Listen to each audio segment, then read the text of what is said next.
नमस्कार, मैं हूं अमित कुमार पालित। सुबह के 11 बज रहे हैं। बड़ी खबरों के साथ हाजिर हैं हम। नमस्कार, आपके साथ मैं हूं दीपिका यादव। 11 बजे के बुलेटिन में सबसे पहले बात करेंगे, क्या जंतर मंतर पर फिर से 20 जुलाई जैसा हुड़दंग देखने को मिलेगा? क्या पुलिस और प्रदर्शनकारियों के बीच एक बार फिर से जंग होगी? क्या दिल्ली फिर से वॉर जोन में तब्दील हो जाएगी? कई सवालों के जवाब आज दोपहर 3:30 बजे मिल जाएंगे। पेपर लीक पर जारी बवाल के बीच ये बड़ी खबर आपको हम बताने जा रहे हैं। जंतर मंतर को पुलिस ने चारों तरफ से सील कर दिया है। सीजेपी की चेतावनी के बाद जंतर मंतर और सेंट्रल दिल्ली को छावनी में तब्दील किया गया है। पूरे प्रोटेस्ट एरिया को 10 से 12 फीट ऊंचे बैरिकेड से घेरा गया है। अब बैरिकेड्स को वेल्डिंग करके जोड़ा गया है ताकि प्रदर्शनकारी इसे क्रॉस ना कर सकें और ना ही इन्हें नुकसान पहुंचा पाए। उधर बड़ी खबर दोपहर 3:30 बजे के बाद आ सकती है, जब सरकार धर्मेंद्र प्रधान के इस्तीफे को लेकर के अपना रुख क्लियर करेगी। कल सीजेपी के डेलीगेट्स और सरकार के प्रतिनिधियों के बीच तीसरे राउंड की वार्ता हुई थी, जहां सरकार ने धर्मेंद्र प्रधान के इस्तीफे को लेकर आज दोपहर 3:30 बजे तक का वक्त लिया है। इधर अमित शाह ने कल ही हाई लेवल मीटिंग की है और दिल्ली पुलिस की तैयारियों का जायजा लिया, जिसके बाद प्रोटेस्ट एरिया की जबरदस्त घेराबंदी की गई है, जिसकी तस्वीर हम आपको दिखा रहे हैं। दरअसल कॉकरोच जनता पार्टी ने ऐलान किया है कि अगर धर्मेंद्र प्रधान का इस्तीफा नहीं होता है तो 20 जुलाई जैसा मार्च किया जाएगा, जिसके चलते सिक्योरिटी को और टाइट कर दिया गया है। लेकिन बड़ी बात है कि सरकार का रुख सकारात्मक है। सरकार बातचीत के जरिए इस मसले का हल तलाश रही है और यही वजह है कि सरकार के 2 बड़े नुमाइंदे लगातार सीजेपी के नुमाइंदों से मुलाकात कर रहे हैं। उनकी बातों को गौर से सुना जा रहा है। उनके लिखित प्रस्ताव को सरकार ने कहा है कि उस पर वो ध्यान देंगे। लगभग 3 में से 2 पर सहमति बन चुकी है। एक ऐसा मुद्दा है जो इस्तीफे का है, उस पर सरकार ने वक्त लिया है और आज 3:30 बजे जब बातचीत होगी तो माना जा रहा है कि उसका भी रास्ता निकाल लिया जाएगा। लेकिन मैसेज बिल्कुल क्लियर है कि यूथ के इस गुस्से को और यूथ की बात को नजरअंदाज नहीं करना है और साथ ही साथ कॉन्फ्रंट्रेशन यानी कि यहां पर कहीं भी गतिरोध की स्थिति जो पैदा हुई है उसको आगे नहीं बढ़ाना है। बातचीत के जरिए लगातार मुद्दे को सुलझाने की कोशिश की जा रही है। अब ये तस्वीर आपको जंतर मंतर की दिखा रहे हैं, जहां पर तमाम बैरिकेड्स को बहुत ज्यादा बैरिकेड्स यहां पर मंगाए गए हैं, क्योंकि हमने देखा था जो बैरिकेड्स वहां पर मौजूद थे उसे कैसे प्रदर्शनकारी धक्का देकर उसे गिरा करके हुड़दंग मचा रहे थे, उस पर कूद रहे थे। ऐसे में सुरक्षा व्यवस्था और कड़ी करने के लिए, इस बॉर्डर को और ज्यादा मजबूत करने के लिए तमाम बैरिकेड्स को एक साथ वेल्ड करके जोड़ा गया है और कैसे लोहे की तार से इसे बांधा गया है ताकि प्रदर्शनकारियों को रोका जा सके, क्योंकि सीजेपी की तरफ से यही चेतावनी दी गई है कि 20 जुलाई से भी ज्यादा बड़ा आंदोलन हम करेंगे अगर हमारी मांग नहीं मानी गई। और ऐसे में किस तरीके की व्यवस्था जंतर मंतर पर की गई है, आप इन तस्वीरों में देख सकते हैं। कॉकरोच जनता पार्टी, प्रदर्शनकारियों और सरकार के बीच में संवाद चल रहा है। सरकार लगातार समझाने की कोशिश कर रही है, तो वहीं कानून व्यवस्था को सुचारू रूप से चलाने के लिए, ताकि प्रदर्शनकारी उग्र होकर जिस तरीके से पार्लियामेंट गए थे ऐसा दोबारा ना हो, पुलिस ने क्या तैयारियां की हैं वो हम आपको दिखा रहे हैं। इस वक्त हम जयसिंह रोड पर मौजूद हैं। जयसिंह रोड वही है जिसके सामने जंतर मंतर है। इस तरीके की तैयारियां यहां पर की गई हैं। आप देखेंगे परमानेंट बैरिकेड सिस्टम लगाए गए हैं। जमीन से सील पैक इस जगह को कर दिया गया है। ये लोहे की, आप देखेंगे लोहे की शीट यहां पर बिछाई गई हैं, जिन्हें जमीन से फिक्स किया गया है। इस तरीके के जो पेच हैं, ये आप देखेंगे, इन पेचों से इन लोहे की शीट्स को जमीन से पूरी तरीके से फिक्स कर दिया गया है। और इसी तरीके से जैसे ये शीट्स लगाई गई हैं जो कीलों के जरिए इस जमीन से फिक्स कर दी गई हैं, इसी तरीके से ये जो बैरिकेड है दिल्ली पुलिस का, उसके आगे भी इसी तरीके से आप देखेंगे ये लोहे की जो शीट्स हैं इनको बैरिकेड के आगे लगाया गया है ताकि ये बैरिकेड्स परमानेंट हो जाएं।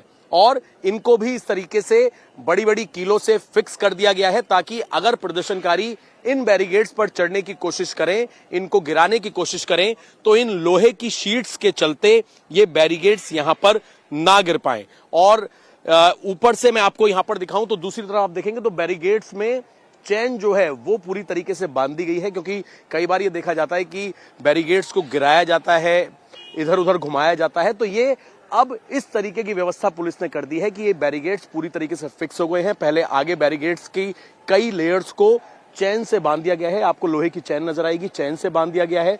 और उसके बाद इस तरफ जहां पर मैं खड़ा हुआ हूं, यहां जो ये आखिरी जो बैरिकेड है, इसके आगे ये लोहे की एक परमानेंट ढाल बना दी गई है, शीट लगा दी गई है। और नीचे भी अगर आप देखेंगे तो इस तरीके से बड़े बड़े लोहे की शीट्स को कीलों से फिक्स कर दिया गया है ताकि अगर प्रदर्शनकारी इन्हें धकेलें तो ये आगे की तरफ ना बढ़ पाए। हमारे जस्ट बिल्कुल आप सामने देखेंगे तो पुलिस का एक और पहरा है और वहां से आगे इस वक्त जंतर मंतर पर अभी भी 4-5 हजार प्रदर्शनकारी मौजूद हैं। लगातार नारेबाजी चल रही है, इंतजार किया जा रहा है क्योंकि सरकार ने आज दोपहर का समय दिया है जिसमें जो लिखित मांगे थी उन पर आज सरकार विचार करके अपना रुख साफ कर सकती है। पुलिस यहां पर लगी हुई है, आरएएफ की टीम लगी हुई है और वाटर कैनन से लेके ये आप देखेंगे इस तरफ यहां पर वाटर कैनन लगा हुआ है, वज्र वाहन इस वक्त पुलिस का यहां पर है।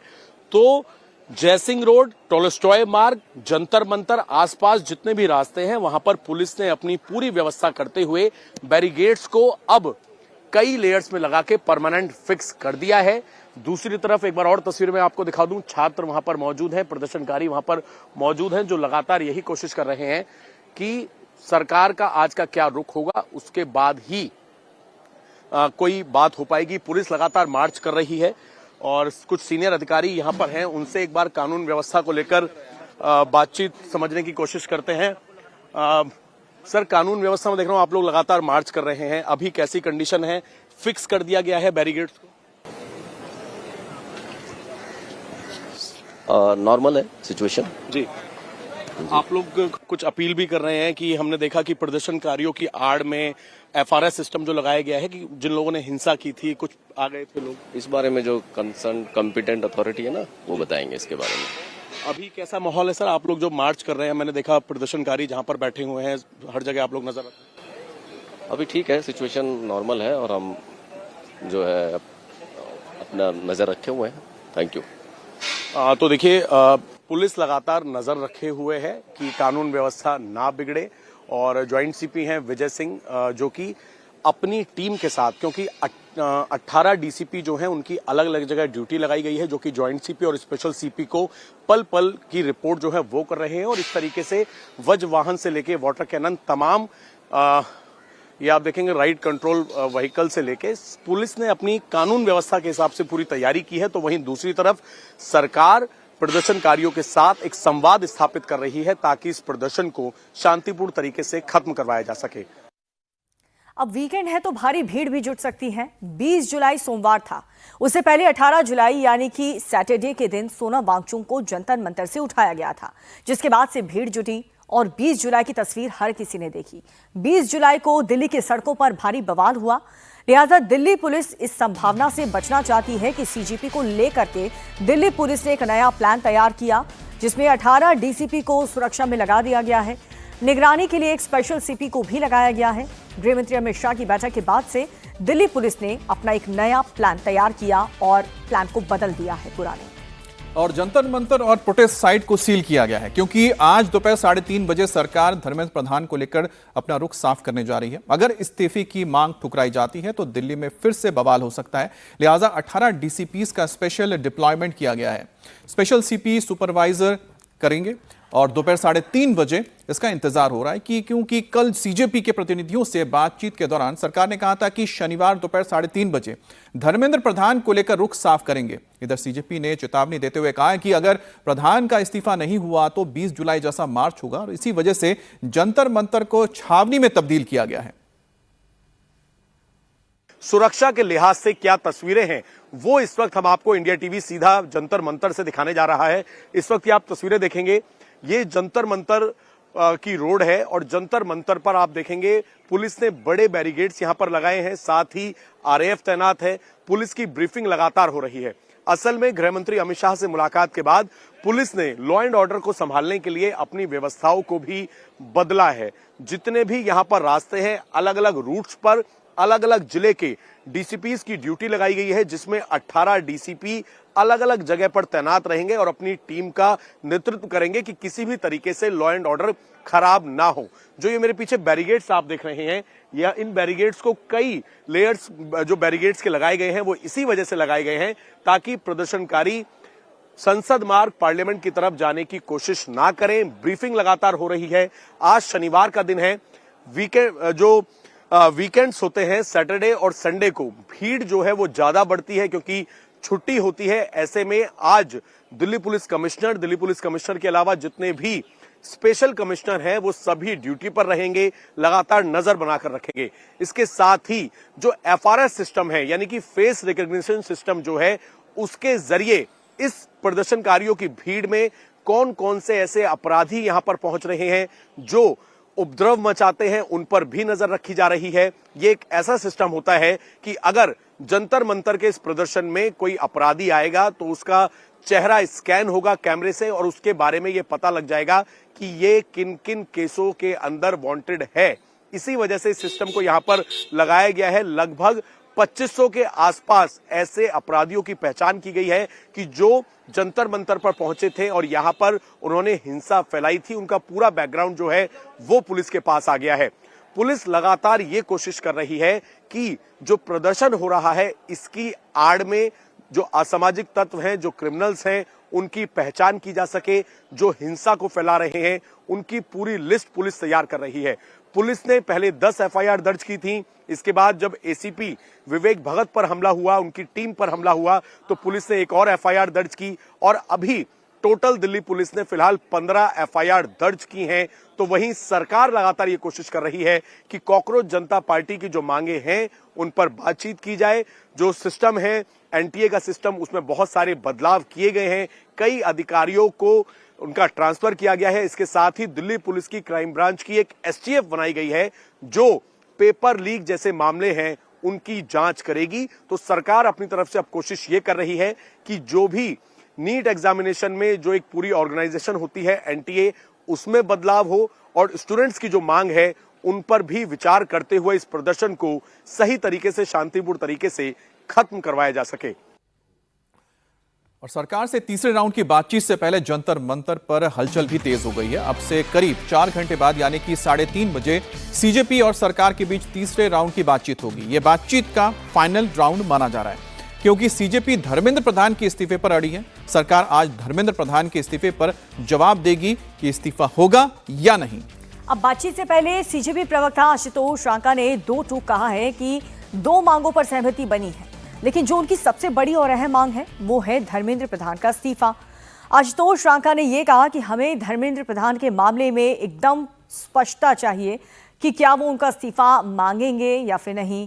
हमें हाँ या फिर ना में जवाब चाहिए क्योंकि इस पर विचार विमर्श की कोई भी गुंजाइश नहीं है।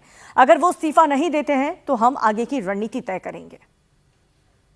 मेन डिमांड है धर्मेंद्र प्रधान का इस्तीफा। उसको लेकर कभी तक कोई ठोस डिसीजन नहीं आया है, बल्कि जो हम कल मेन स्ट्रीम मीडिया पे देख रहे थे कि सूत्र कह रहे हैं कि प्रधान जी इस्तीफा नहीं देंगे। तो अगर प्रधान जी इस्तीफा नहीं देंगे तो बता दीजिए, फिर इस तरह की मीटिंग्स का कोई मतलब नहीं है। फिर हम जो है आगे की हमारी जो भी रणनीति रहेगी उस पर काम करेंगे। अब CJP धर्मेंद्र प्रधान के इस्तीफे पर अड़ी हुई है। अब से 4 घंटे बाद यानी कि 3:30 बजे ये तय हो जाएगा कि धर्मेंद्र प्रधान का इस्तीफा होगा या फिर नहीं होगा। CJP की 3 मांगें थीं, 2 मांगों पर सहमति बन चुकी है, लेकिन जो तीसरी डिमांड है उस पर बात बनती हुई नजर नहीं आ रही क्योंकि CJP ने यह साफ कह दिया है कि इस्तीफे के अलावा कुछ भी मंजूर नहीं है। और इस बीच आपको बता दें, इस्तीफा नहीं हुआ तो 20 जुलाई जैसा मार्च करने की धमकी भी दी गई है। प्रदर्शनकारियों की 3 मांगे हैं। पहली मांग है कि पीड़ित छात्रों के परिवारों को 1-1 करोड़ का मुआवजा दिया जाए। दूसरी मांग है कि प्रदर्शनकारियों पर दर्ज केस वापस हो जाए और तीसरी और महत्वपूर्ण मांग है कि धर्मेंद्र प्रधान इस्तीफा दे, जिस पर आज सरकार जवाब देगी। लेकिन अभी तक की जो बातें निकलकर सामने आई है, सरकार का जो रुख रहा है, जाहिर सी बात है कि पहली और दूसरी मांग है जिसमें प्रदर्शनकारियों पर जो शांतिपूर्ण ढंग से प्रदर्शन कर रहे थे उनके खिलाफ जो केस दर्ज हुआ है वो नहीं होगा। दूसरी यहां पर सबसे बड़ी बात है कि जो मुआवजे की मांग की जा रही है उस पर भी लगभग सरकार ने हामी भरी है। लेकिन सबसे महत्वपूर्ण और अहम मांग है इसमें वो है धर्मेंद्र प्रधान का इस्तीफा, जिसको लेकर आज फैसला आना है। तो 3 प्रमुख मांगे एक बार फिर से हम आपको बता देते हैं। पहली मांग क्या है कि पीड़ित छात्रों के परिवारों को 1-1 करोड़ का मुआवजा दिया जाए, जिसके लिए सरकार तैयार है। सरकार को इसमें कोई दिक्कत नहीं है। दूसरी मांग क्या है? प्रदर्शनकारियों पर केस दर्ज जो हुआ है उसे वापस लिया जाए। सरकार इस पर भी हामी भर चुकी है। लेकिन सबसे महत्वपूर्ण मांग है वह धर्मेंद्र प्रधान का इस्तीफा या बर्खास्तगी। आज इस पर फैसला होना है।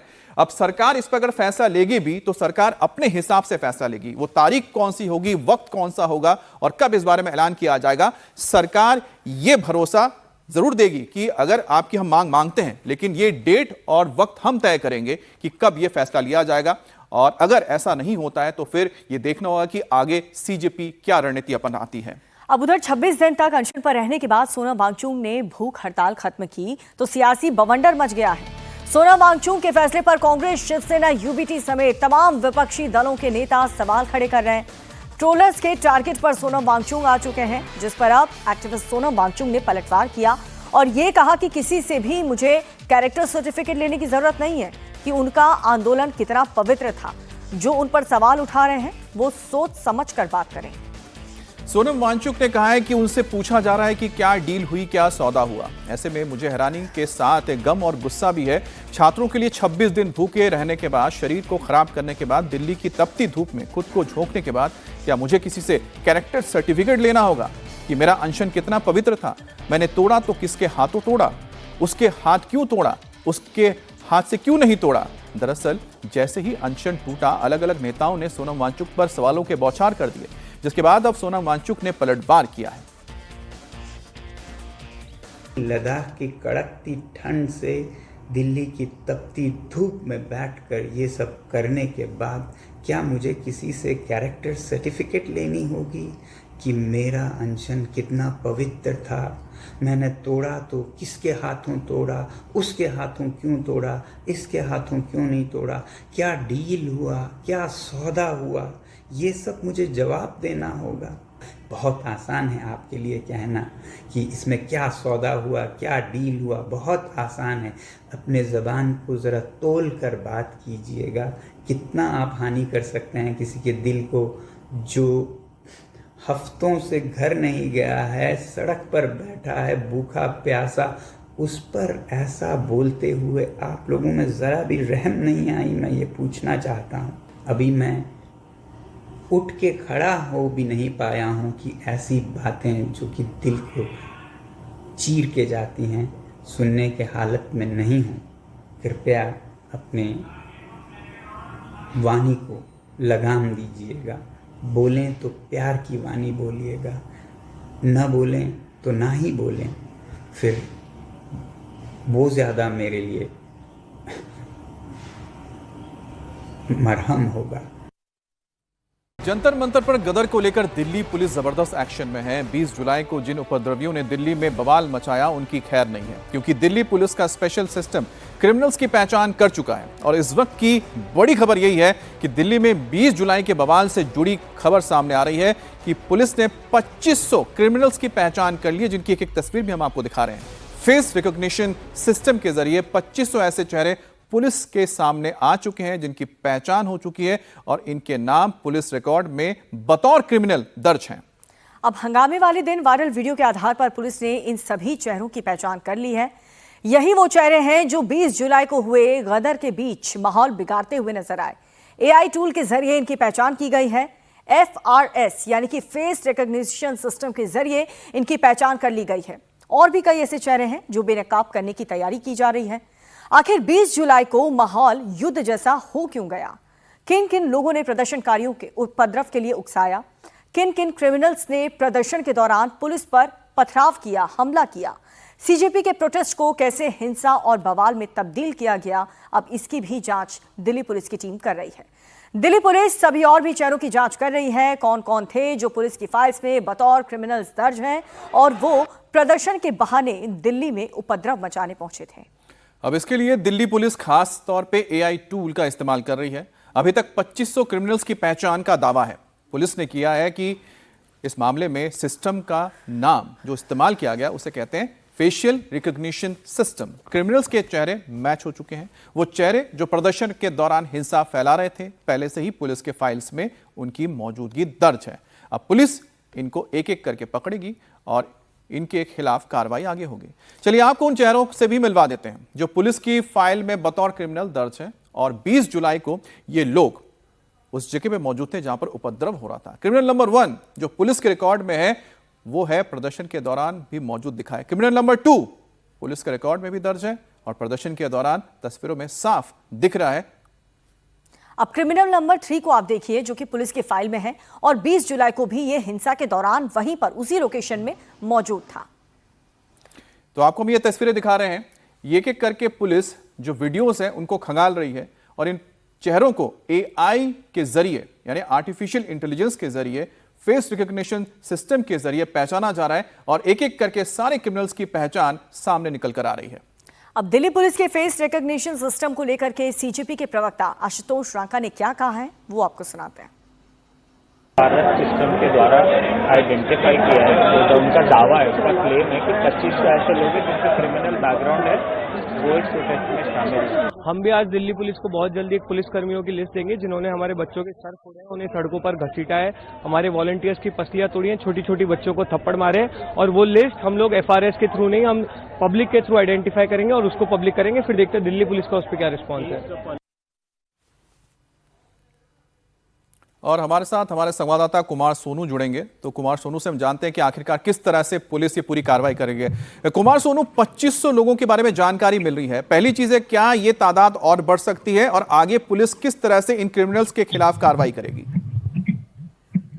देखिए, आपको बताऊं अमित, ये नंबर अभी जो है और ज्यादा बढ़ेगा। पिछले दिन का जो आंकड़ा था वो तकरीबन 250 से 300 का था, लेकिन जैसे जैसे जो है समय बढ़ रहा है इस प्रोटेस्ट में, उसमें ये आंकड़ा बढ़ रहा है। और जो ये 2500 का आंकड़ा है वो कल रात तक का है और कल दोपहर तक का है, और उसके बाद अब रात भी बीत चुकी है और सुबह का जो है हो चुकी है, और ऐसे में ये आंकड़ा माना जा रहा है कि और अभी बढ़ेगा। फिलहाल दिल्ली पुलिस लगातार FRS के जरिए अपना डेटा को अपडेट कर रही है। फिलहाल दिल्ली पुलिस का साफ तौर पर कहना है कि प्रोटेस्ट खत्म होने के बाद जब पुलिस की इन्वेस्टिगेशन शुरू होगी हिंसा को लेकर या फिर पथराव को लेकर, पुलिस के साथ हुई झड़पों को लेकर, तो उसमें इन तमाम जो क्रिमिनल्स जो आइडेंटिफाई किए जा रहे हैं FRS के जरिए, उनको जो है पुलिस आइडेंटिफाई करने के बाद उनको बुलाएगी, पूछताछ में शामिल करेगी।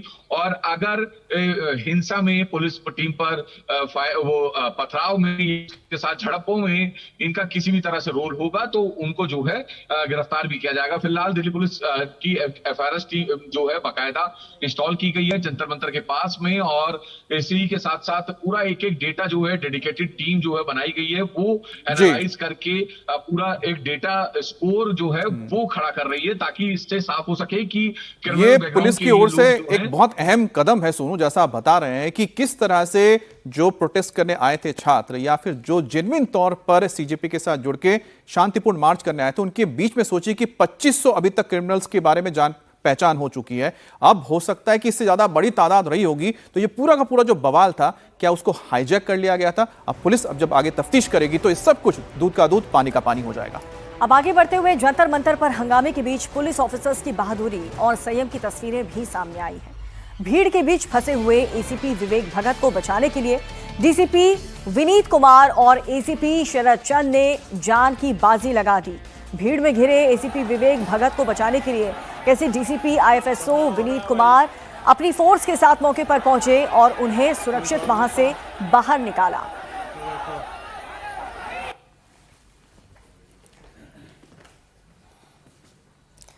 तो आपको हम तस्वीरें दिखा रहे हैं जहां पर जो रेस्क्यू ऑपरेशन के दौरान DCP के ऑपरेटर HC राहुल पर भीड़ ने वहां पर चाकू से हमला किया था और हमले में उनको जो चोट आई थी, पेट में चोट लगी थी और घायल SC राहुल को तुरंत अस्पताल ले जाया गया। आप तस्वीरों में देख सकते हैं कि किस तरह से जब वो अपने अधिकारी को साथ लेकर जा रहे हैं तो उनके ऊपर हमले हो रहे हैं।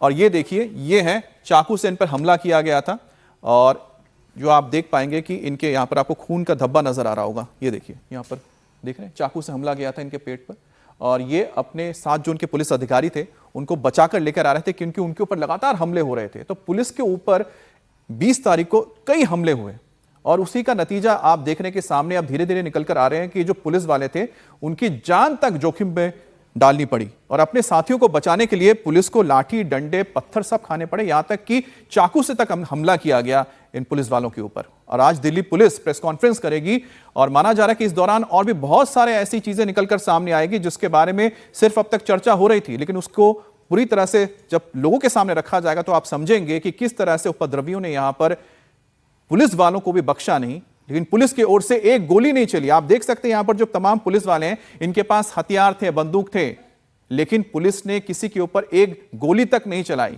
क्योंकि यह कहा गया था सरकार की ओर से कि छात्रों के ऊपर हमला नहीं होगा। लेकिन छात्रों के वेश में जो ये उपद्रवी घुस आए थे जिसमें से 25 ऐसे क्रिमिनल्स की पहचान हो चुकी है FRS के जरिए यानी कि फेस रिकॉग्निशन सिस्टम के जरिए, और अब जब पुलिस आगे खुलासा करेगी तो साफ हो जाएगा कि आखिरकार ये साजिश कौन और किस तरह से कर रहा था। अब दिल्ली में सीजेपी के प्रदर्शन के बीच कई ऐसे इलाके जहां पर सुरक्षा व्यवस्था को लेकर के और भी ज्यादा सख्ती बरती जा रही है। डीएमआरसी ने दिल्ली में 18 मेट्रो स्टेशन को बंद कर दिया गया है, जिसमें आज दिल्ली मेट्रो स्टेशन को भी बंद करने का फैसला लिया गया। स्टेशन पर कोई भी इंटरचेंज सुविधा उपलब्ध नहीं होगी, मतलब कि कोई भी एंट्री एग्जिट नहीं होगी, और इसके साथ साथ जंतर मंतर के आसपास इंटरनेट को भी फिलहाल बंद कर दिया गया है। मेट्रो बंद होने से लोगों को काफी परेशानी का सामना भी करना पड़ा है। राजीव चौक, मंडी हाउस, पटेल चौक, जनपद, आईटीओ, खान मार्केट और बाराखंबा रोड जैसे 18 प्रमुख मेट्रो स्टेशन बंद रहने से सबसे ज्यादा दिक्कत नौकरी पेशा लोगों को हुई है। और लोगों के लिए सबसे बड़ी दिक्कत यह है कि क्योंकि शनिवार भले ही हो, लेकिन जो ज़्यादातर प्राइवेट सेक्टर के ऑफिसेज हैं तो शनिवार को भी कई सारे ऑफिसेज खुले रहते हैं और लोगों को आना पड़ता है। कौन कौन से स्टेशन बंद है? पटेल चौक मेट्रो स्टेशन बंद है। ये बहुत महत्वपूर्ण है क्योंकि बिल्कुल नई दिल्ली का जो सेंट्रल दिल्ली उसके बीच में पड़ता है। इसके अलावा यहाँ पर रामकृष्ण आश्रम मार्ग मेट्रो स्टेशन बंद रहेगा। अगर आप करोल बाग की तरफ जा रहे हैं तो ये मेट्रो स्टेशन बहुत महत्वपूर्ण है। इसके साथ ही सुप्रीम कोर्ट मेट्रो स्टेशन बंद रहेगा, यानी प्रगति मैदान से आप जब आगे आ रहे हैं तो वहां पर आप नहीं पहुंच सकते। सेवा तीर्थ मेट्रो स्टेशन भी बंद किया गया, जो सेंट्रल सेक्रेटेरिएट की हम बात कर रहे हैं तो सेंट्रल सेक्रेटेरिएट का भी मेट्रो स्टेशन बंद रहेगा। जनपद मेट्रो स्टेशन भी बहुत महत्वपूर्ण है क्योंकि जो लोग सीपी जाना चाहते हैं वो राजीव चौक की जगह कई बार जनपद भी उतरते हैं, तो ऐसे में उनको भी दिक्कत होगी। मंडी हाउस मेट्रो स्टेशन जानते हैं कि क्योंकि वहां पर एनएसडी है और बहुत सारे स्टूडेंट्स जो एनएसडी में जाते हैं वहां पर सीख रहे हैं, वो भी नहीं जा पाएंगे। केंद्र सचिवालय भी मेट्रो स्टेशन आज बंद रहेगा। तो दिल्ली में इस वक्त क्या क्या बंद है वो भी आपको बता देते हैं, क्योंकि जंतर मंतर पर चल रहे प्रदर्शन के चलते पुलिस को और साथ ही साथ को सरकार को, प्रशासन को यहां पर इस वक्त अहम कदम उठाने पड़े। 18 मेट्रो स्टेशन बंद है। कनॉट प्लेस में दुकानें बंद हैं। इसके अलावा जंतर मंतर के आसपास जो पूरा इंटरनेट सेवा है उसे बंद रखा गया है। टॉलस्टॉय मार्ग पूरी तरह से बंद कर दिया गया है और रात 8 बजे के बाद शराब की दुकानें बंद हो गई हैं। तो आप सोचिए कि शनिवार का दिन है, वीकेंड का दिन है, ज्यादातर लोग कनॉट प्लेस में जाते हैं, खरीदारी करने के लिए जाते हैं, और जो वहां पर लोग दुकानें हैं उनका रोजगार भी यही होता है शनिवार और रविवार। और शनिवार रविवार आप सोचिए कि अगर ये बंद रहेंगे दुकानें तो लोगों की जो रोजमर्रा की खरीदारी होगी या फिर जो रोजगार करते हैं यहाँ पर चीजें बेचकर, खासतौर पर जनपद का इलाका, यहाँ पर जो लोग रेडी पटरी पर सामान बेचते हैं उन सब का कारोबार ठप हो चुका है क्योंकि जिस तरह से यहां पर हंगामा हुआ था। अब जंतर मंतर के आसपास इंटरनेट सेवा बंद है, तो ऐसे में तमाम जो लोग हैं इस इलाके में जाएंगे वो इंटरनेट का इस्तेमाल भी नहीं कर पाएंगे। तो कुल मिलाकर देखा जाए तो दिल्ली वालों के लिए इस वक्त खासी परेशानी है अगले कुछ दिनों तक। अब एक तरफ सरकार सीजेपी के साथ बातचीत कर रही है तो दूसरी तरफ प्रधानमंत्री नरेंद्र मोदी जेनजी से संवाद कर रहे हैं। 24 घंटे के अंदर दूसरी बार पीएम मोदी ने जेनजी से संवाद किया, उन्हें उनके सकारात्मक सुझाव के लिए धन्यवाद किया। सोशल मीडिया पर एक नैरेटिव बनाया जा रहा था कि देश के जेनजी पीएम मोदी के खिलाफ है। पीएम मोदी का ये वीडियो उसी का जवाब है, क्योंकि इंस्टाग्राम पर उनके वीडियोस ने वर्ल्ड रिकॉर्ड बना दिया है। पीएम मोदी ने जो पहला वीडियो जारी किया था उसका व्यूज 333 मिलियन तक पहुंच गया है और वो आंकड़ा अब और भी लगातार बढ़ता जा रहा है। प्रधानमंत्री ने 23 जुलाई के वीडियो में पेपर लीक को लेकर नए कानून बनाने की बात कही थी और कल के वीडियो में उन्होंने जेनजी को धन्यवाद दिया है। दोनों वीडियो को अगर आप देखते हैं, डिकोड करेंगे तो आपको लगेगा 23 जुलाई की वीडियो में पीएम मोदी जहां गंभीर दिख रहे थे, वहीं सेकंड वीडियो में वो रिलैक्स दिख रहे हैं। पहले वीडियो में उनका चेहरा ज्यादा क्लोज था, लेकिन इस बार उन्होंने मोबाइल कैमरे को थोड़ा दूर रखा। इतना ही नहीं, मैसेज खत्म करने के बाद खुद पीएम ने कैमरे को बंद भी किया। तो जाहिर सी बात है कि प्रधानमंत्री मोदी ने एक ऐसा रास्ता अपनाया था जिसके जरिए वो सीधा जेनजी को संवाद कर रहे थे, जेनजी के साथ जुड़े थे, क्योंकि ये मसला जेनजी का ही है ना, ये माना जा रहा है। और प्रधानमंत्री मोदी ने उनसे जो सुझाव मिले हैं उसको लेकर उन्होंने धन्यवाद दिया है, क्योंकि उनको पता है कि उन्होंने जो एक इनिशिएटिव लिया था संवाद करने की, वो सफल रहा। Thank you friends. कल देर रात आपसे मिलने का मौका मिल गया। मेरे जो वीडियो पोस्ट किया था उसको जिस प्रकार से आपने रिस्पॉन्ड किया, सकारात्मक सुझाव दिए, थैंक्स टू एवरीबॉडी। ये आपका प्यार बना रहेगा, हमारा नाता और अधिक सक्रियता से जुड़ता रहेगा। थैंक यू दोस्तों। अब पेपर लीक को लेकर के देश के जेंजी में काफी ज्यादा गुस्सा है। जंतर मंतर पर प्रोटेस्ट चल रहा है, देश के अलग अलग शहरों में प्रदर्शन हो रहा है। इसे लेकर के संघ प्रमुख मोहन भागवत ने जेंजी को संदेश दिया है। मोहन भागवत ने कहा कि नई पीढ़ी हर बात पर सवाल पूछती है और उन्हें हर चीज का तर्क समझाना जरूरी हो गया है। और आज का माहौल भौतिक साधनों और प्रचार से बहुत प्रभावित है। नई पीढ़ी के संस्कार, उनकी शिक्षा आदि बातें बाकी जीवों में प्राकृतिक रीति से होती है। उसके लिए कोई स्कूल, कॉलेज, शिक्षा वगैरह ऐसा कुछ नहीं रहता है। परंतु मनुष्यों में विचार होने के कारण वो अच्छा भी हो सकता है और गड़बड़ भी कर सकता है। तो उसको दिशा देना बहुत आवश्यक होता है। तो मनुष्यों को उचित दिशा देने वाला पहला गुरु तो माता ही है। बचपन में ही उसके स्वभाव की प्रवृत्ति आदि आदि सब घर वालों के कारण बनती है और प्रमुखता माता के कारण बनती है, क्योंकि उसकी पूरी चिंता माता करती है। उसका लगाव, पहला लगाव माता से है। तो मनुष्य के जीवन पर्यंत ये आवश्यकता रहती, केवल बचपन में रहती ऐसा नहीं। 10-12 साल के बाद बच्चा बड़ा होने के बाद वो मानना कम करता है, सबसे पहले माता की अवज्ञा करता है।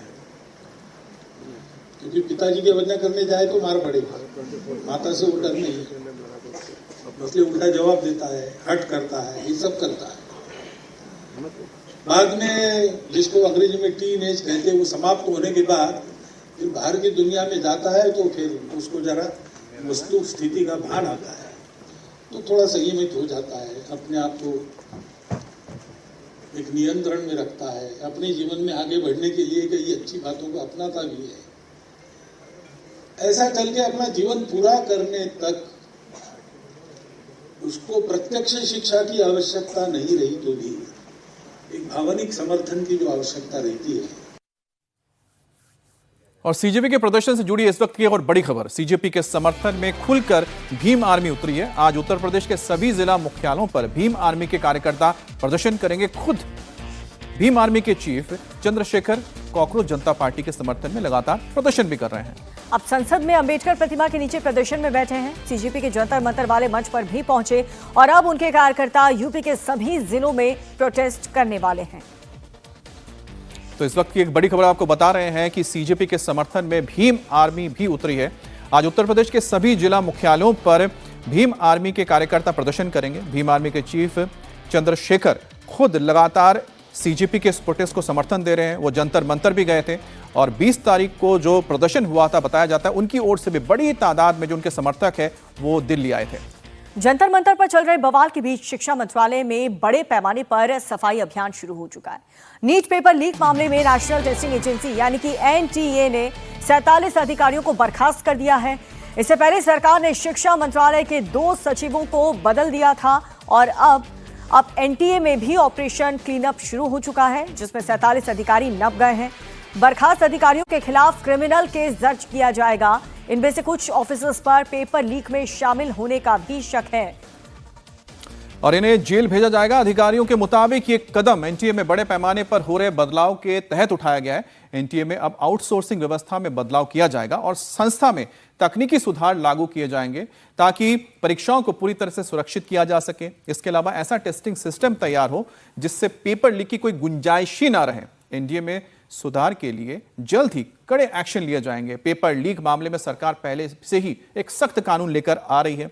नए कानून को कैबिनेट की मंजूरी भी मिल चुकी है। नया बिल मंगलवार को संसद में भी पेश कर दिया जाएगा और उससे पहले ही एनटीए यानी कि नेशनल टेस्टिंग एजेंसी के अंदर ही सफाई शुरू हो गई है।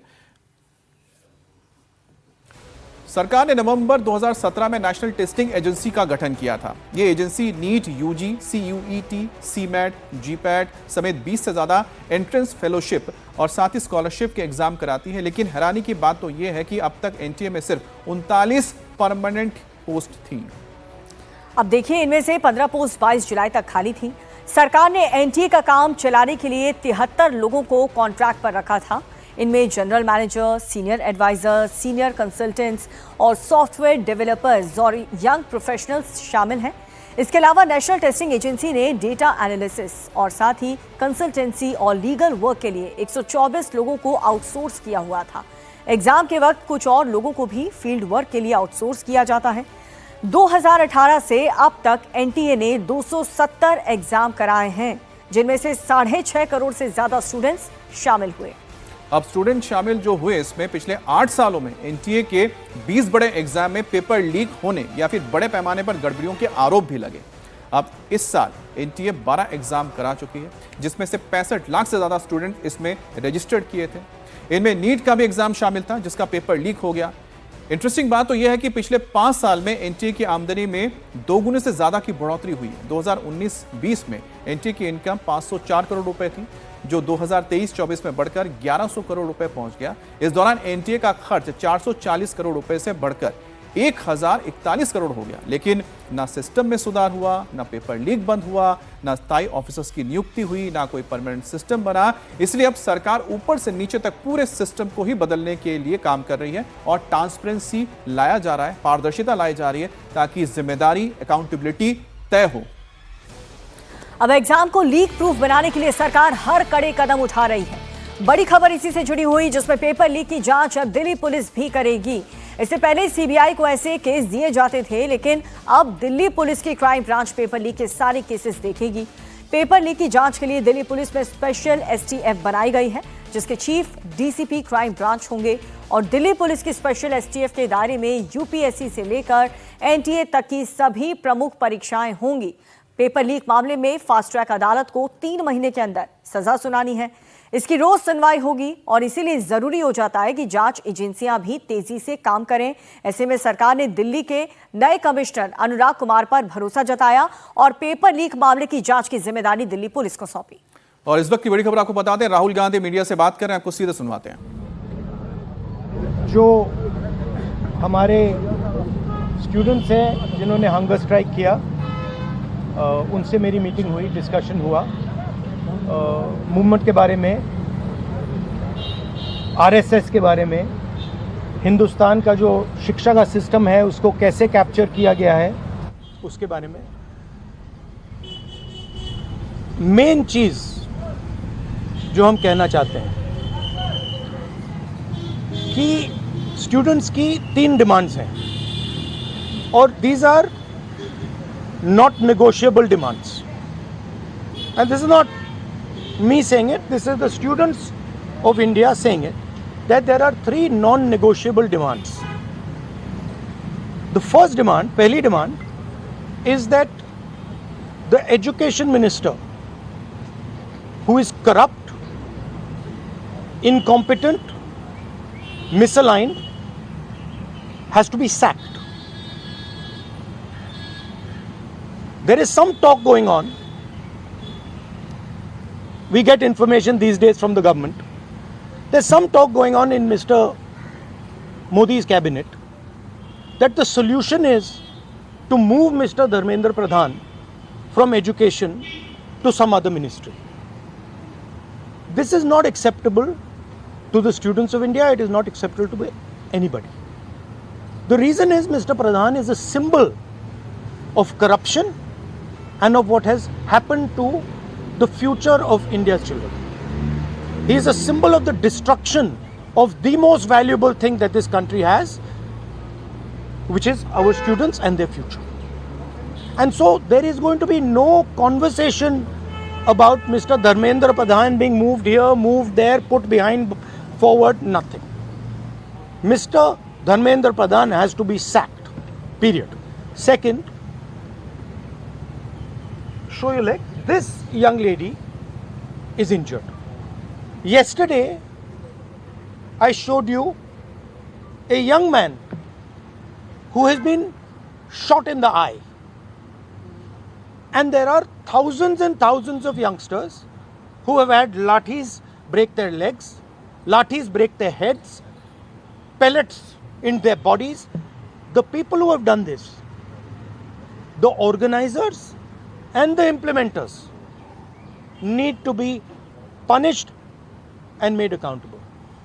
And the third thing is the leader of this entire machinery that is doing this, Mr. Narendra Modi, has to apologize for what he has done to the students and the future of this country. ये 3 non negotiable points हैं इनके।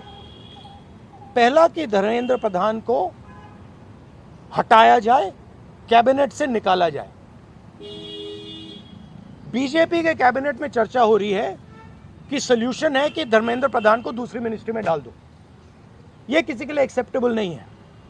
धर्मेंद्र प्रधान चिन्ह है, symbol है, जो हमारे students के साथ किया गया है, जो इनको मारा गया उसका चिन्ह है, उसको हटाना पड़ेगा। पहली डिमांड। दूसरी डिमांड,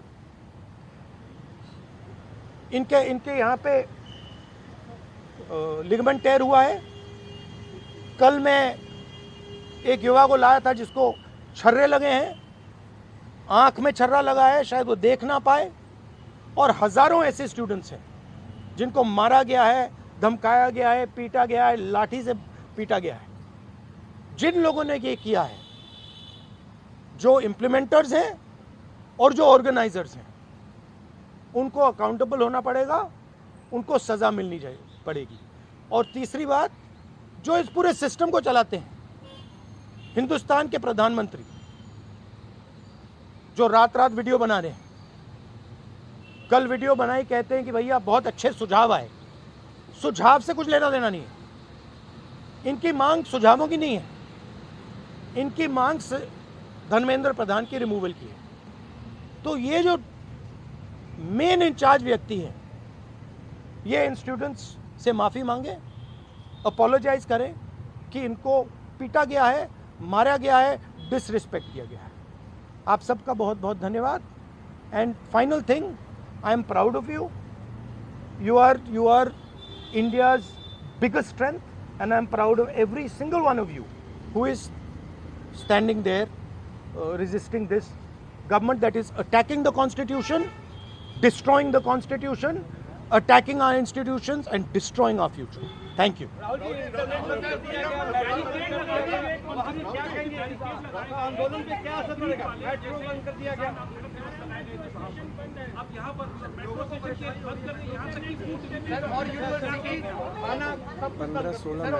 देखिए, yes, this is all the system that is attacking them. I told them inside, I said, do not worry. Do not worry. No amount of strength. The entire Indian government, every single person in the Indian government cannot move you from there. So, जितना करना है वो करें। बंद करना है बंद करो, धमकाना है धमकाओ, कुछ करना है करो। हम नहीं हटने वाले हैं, ये नहीं हटने वाले हैं। ये हिंदुस्तान के फ्यूचर हैं, इनको देख लो अच्छी तरह। इससे कोई नहीं लड़ सकता। Narendra Modi is India's past. The past can never fight the future. Thank you. Thank you. Get well soon. Do physiotherapy. Thank you. Do you want me to get you some advice on that? Huh? Okay, I'll get you some advice on that. I'm an expert on this. Okay, thank you guys. Thank you. You want to say something?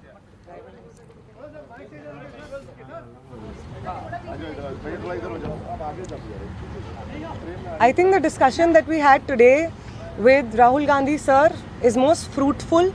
ऐसे discussions जो इस देश की शिक्षा व्यवस्था पे होते ही नहीं है, शिक्षा व्यवस्था पे चर्चा नहीं होती है, इस पूरे शिक्षा व्यवस्था को जिस तरीके से टेक ओवर करके यंग प्रॉमिसिंग माइंड्स को, उनकी एजुकेशन को, लर्निंग को, क्यूरियोसिटी को ख़त्म कर दिया जा रहा है, इस पे कोई डिस्कशन नहीं होता है. And it was a wonderful discussion on that. और एक और जो हमारा कंसर्न है, जो हमने सर के साथ शेयर किया, कि आज बिहार बंद का एक कॉल था, जिस कॉल से पहले कल बड़ी संख्या में स्टूडेंट एक्टिविस्ट्स को बिहार पुलिस ने गिरफ्तार किया और रात तक, देर रात तक हमें नहीं मालूम था कि वो कहाँ थे.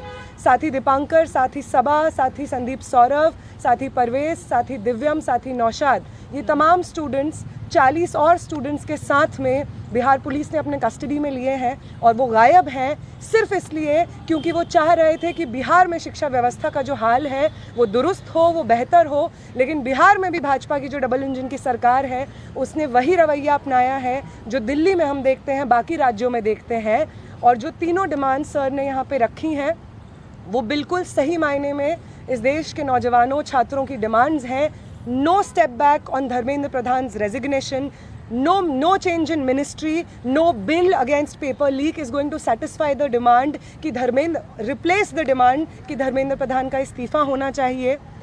कोई भी अकाउंटेबिलिटी 20 तारीख की जो हिंसा हुई है उस पे कमिश्नर ऑफ पुलिस को भी, होम मिनिस्टर को भी लेनी होगी। इस पे कोई डिस्कशन, कोई भी ऊपर नीचे हमें एक्सेप्टेबल नहीं है। और तीसरा और सबसे इम्पॉर्टेंट डिमांड कि वो प्रधानमंत्री जिनके रहते हुए हमारी शिक्षा व्यवस्था आज ढहने की कगार पे पहुंच गई है, और उस शिक्षा व्यवस्था को दुरुस्त करने के लिए जब हम लोग प्रोटेस्ट करते हैं, प्रदर्शन करते हैं, तो हमारे ऊपर बर्बर लाठीचार्ज होता है। उस प्रधानमंत्री को इस देश के नौजवानों और छात्रों से माफ़ी मांगनी होगी। ये तीनों डिमांड्स रेज करने के लिए बहुत बहुत शुक्रिया सर।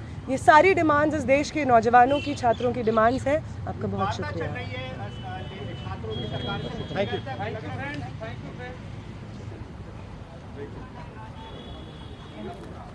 तो यहाँ पर आपने देखा कि राहुल गांधी उन स्टूडेंट्स के साथ आए थे जो जंतर मंतर पर हंगर स्ट्राइक पर थे। और आपको बता दें कि जो स्टूडेंट्स यहाँ पर आपको नजर आए, ये अगर आपको लगे कि सीजेपी और इनसे में क्या फर्क है, तो ये लेफ्ट जो छात्र संगठन है उनके स्टूडेंट्स थे जो अलग से वहां पर अनशन कर रहे थे।